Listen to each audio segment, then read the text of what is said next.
ఇవాళ మిమ్మల్ని ప్రశ్నించినందుకు వాటికి సమాధానం చెప్పుకోలేక అసెంబ్లీ సాక్షిగా బొత్స సత్యనారాయణ గారిని దద్దమ్మ అని మాట్లాడుతున్నారు అని అంటే అచ్చెన్నాయుడు గారికి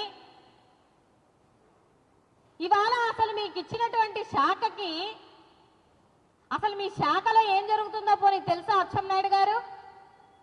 ఎంతమంది రైతులు ఆత్మహత్య చేసుకున్నారో తెలుసా మీకు? యూరియా సమస్య వల్ల మీరు ఇక్కడ నుంచి ఒక 2 కిలోమీటర్ల దాకా లైన్ పెట్టి పోలీసులతో రైతులు కొట్టించినటువంటి దరిద్రమైనటువంటి పరిపాలన మీది.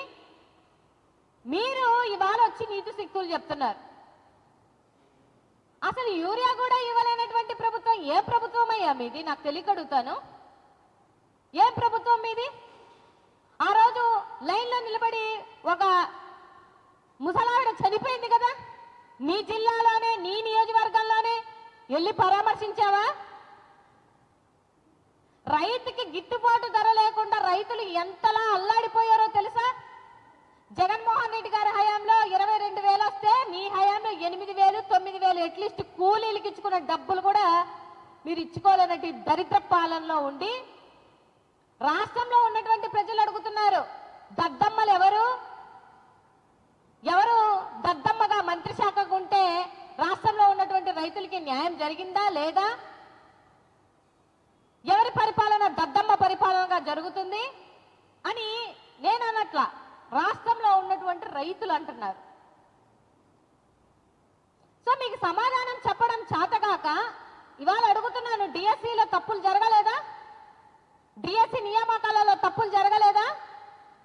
ఏదైతే మీరు స్పోర్ట్స్ కోటా కింద తీసుకున్నటువంటి పార్టిసిపెంట్స్ కి మాత్రమే జాబులు ఇచ్చి అడ్డగోలుగా దొరికి ఇవాళ ఎగ్జామ్ పెట్టను అని చెప్పేసి నిన్న అసెంబ్లీ సాక్షిగానే మీ మంత్రి లోకేష్ చంద్రబాబు గారు చెప్పినటువంటి మాట వాస్తవం కాదా?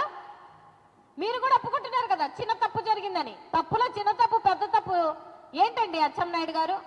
మీ వయసుకి మీ ఎక్స్పీరియన్స్ కి తగిన మాటలేనా?